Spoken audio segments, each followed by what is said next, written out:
अस्सलामुअलैकुम जी फ्रेंड्स। आज का जो हमारा टॉपिक है वो है कंजर्वेशन लॉ ऑफ एनर्जी। हम लोगों ने क्लासिकल मैकेनिक्स की सीरीज स्टार्ट की हुई है। तो इस सीरीज़ में हम इन टॉपिक्स पर पिछली वीडियोस में बात कर चुके हैं। ये देखते जाएं।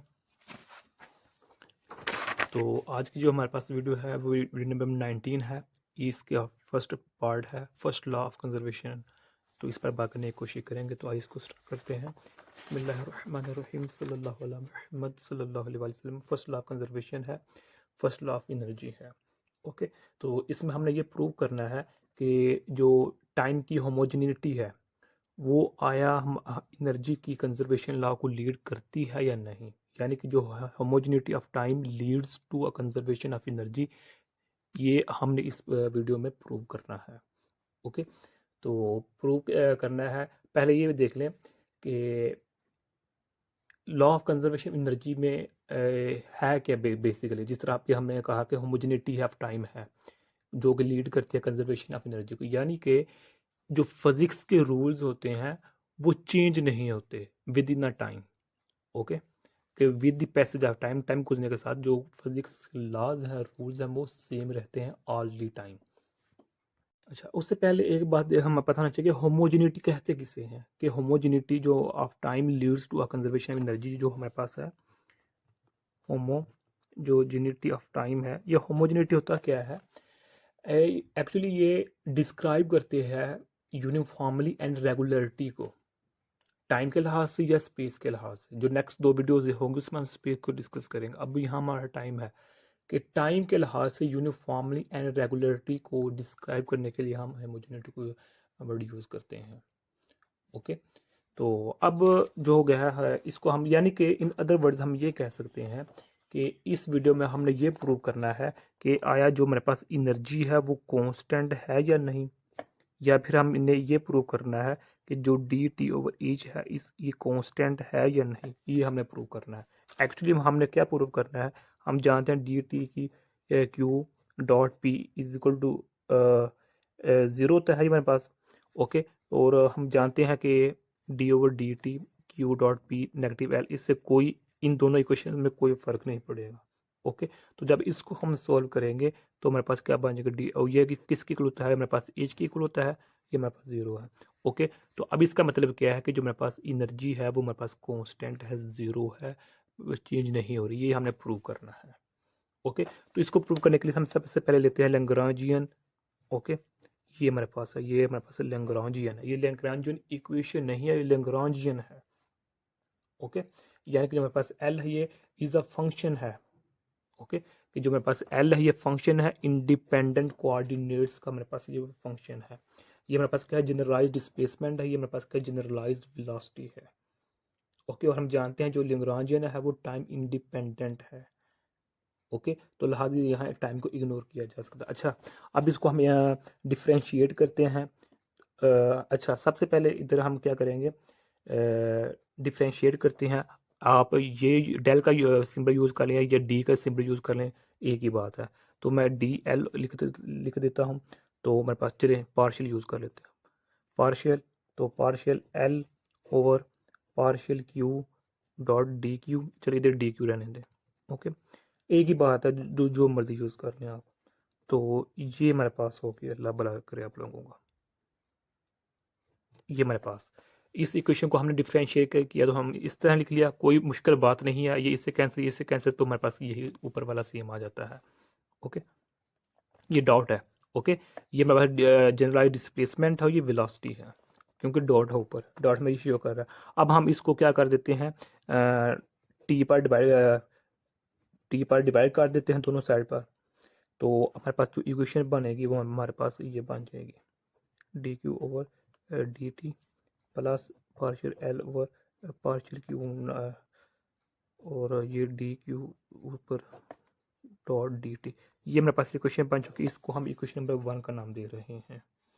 ओके, तो अब जो ये इक्वेशन बनी है इस इक्वेशन को हम इस तरह लिख सकते हैं, d L over d T है तो partial L over partial Q, तो ये क्यू डॉट, यानी कि जब ये क्यू है तो क्यू को जब हम इसका डेरिवेटिव करेंगे रिस्पेक्ट टू टाइम लिहाज तो इस पर डॉट आ जाएगा। ओके, ये इसकी इक्वल है। तो प्लस है हमारे पास, तो partial L over partial q dot, तो अब ये एक डॉट पहले ही है, अब इसकी वजह से भी इसके ऊपर 2 डॉट आ जाएंगे। ओके, तो अब ये हमारे पास इक्वेशन बन चुकी है। अब इस इक्वेशन को हम इस तरह लिख सकते हैं, d L over d t is equal to d t, तो partial L over partial q dot plus partial L over partial q, और ये क्यू डॉट वैसे का वैसा है। यानी कि अब इसकी जगह हमने ये लिख लिया, यानी कि हम एक फार्मूला जानते हैं, d t partial L over partial q dot is equal to partial L over partial q. ये हमारे पास लैग्रैन्जियन इक्वेशन है, ये क्या था, लैग्रैन्जियन है, और ये हमारे पास लैग्रैन्जियन इक्वेशन है। अब जो हमारे पास है, इसकी जगह हमने ये वैल्यू पुट कर दी हुई है। ओके, सॉरी एक गलती हुई है, वो हमारे पास क्या है जी, ये देखे ना, जो पार्शियल पार्शियल क्यू है, इसकी जगह हमने ये वैल्यू पुट कर दी, इसकी जगह हमने ये वैल्यू पुट कर दी, ये वाली, तो ये वैल्यू आगे, अब ये भी हमारे पास आएगा वैसे का वैसा ही, इस तरह। ये वैल्यू किसकी है, इसकी है।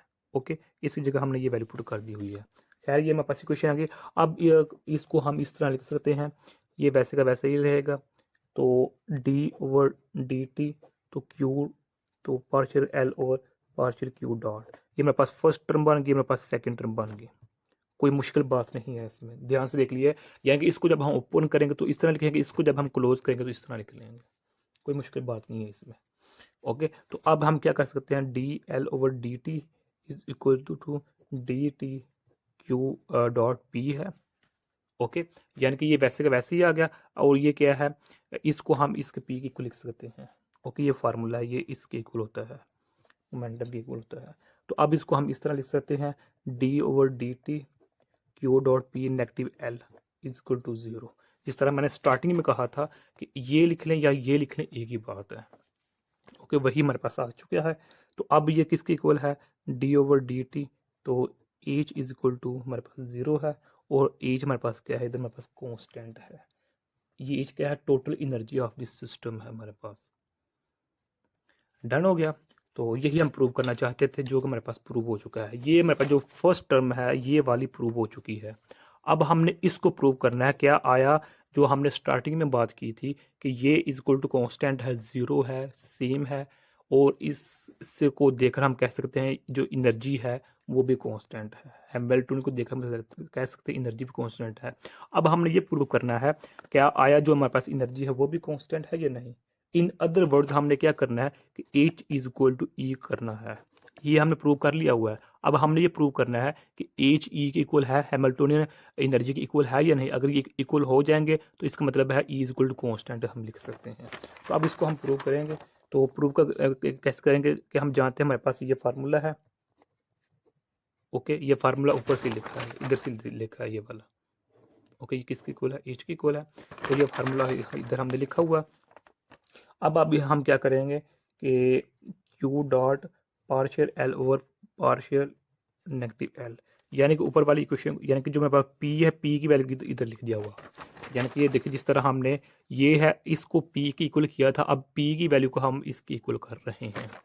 ओके, तो यही हमने इधर कर दिया हुआ है। तो अब इसको हम इस तरह लिख सकते हैं, पार्शियल क्यू डॉट है, ये मेरे पास टी नेगेटिव वी है, और ये मेरे पास टी प्लस वी है।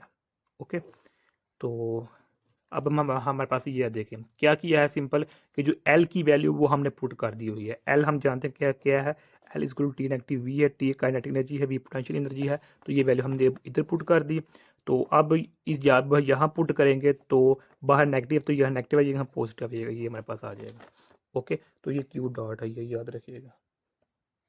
डन, तो ये क्यू डॉट है, तो partial t over partial q dot negative t plus v आ जाएगा। ओके, तो इससे आगे हम इसको इस तरह लिख सकते हैं, two t negative t plus v, तो इसको हम इस तरह लिख सकते हैं, t plus v is equal to e. ये हमारे पास है। ओके, तो ये मेरे पास स्टार्टिंग से क्या आता आ रहा है, एच आता रहा है, ये मेरे पास एच इज इक्वल टू मेरे पास ई हो गया। तो लिहाजा जो हमने स्टार्टिंग में जो कहा था कि ये हैमिल्टोनियन कांस्टेंट है, इसका मतलब जो मेरे पास एनर्जी है वो भी कांस्टेंट है। सो प्रूव हो चुका है कि जो एनर्जी हैमिल्टोनियन वो कंजर्व्ड कांस्टेंट है by using Lagrangian and Hamiltonian equations. Okay, तो यही आज का हमारा इतना सा टॉपिक था। अच्छा ना, जो मेरे पास ये हमने स्टार्टिंग लास्ट पे किया है ना, ये हमने डायरेक्ट कर दी हुई हैं। अगर हम इस मेथड से नहीं कर सकते तो हम दूसरे मेथड से भी कर सकते हैं। यानी कि जो मेरे पास है Q dot p negative L है, तो इससे हम Q partial over partial Q, हमारे पास नेगेटिव एल हमारे पास। ओके, तो इससे भी हम यानी कि अब हम यहाँ ये नया स्टेप यूज़ कर सकते हैं। एल प्लस एल हमारे पास 2 होगा। इसी तरह हमारे पास प्रोसेस आगे नेक्स्ट चलता जाएगा, तो लास्ट पे हम जो निकालेंगे वो हमारे पास इक्वेशन यही निकलेगी।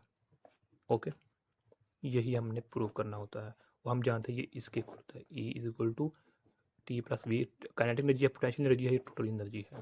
ओके, तो हम इस मेथड से भी इसको यूज कर सकते हैं। तो खैर खैर क्योंकि छोटा सा लगा है इसलिए मैंने इस मेथड को यूज़ कर लिया, अदरवाइज हम ये भी यूज़ कर सकते हैं, तो वो थोड़ा सा लेंथी है। तो यही आज का हमारा थोड़ा सा टॉपिक था। जज़ाकल्लाह खैर।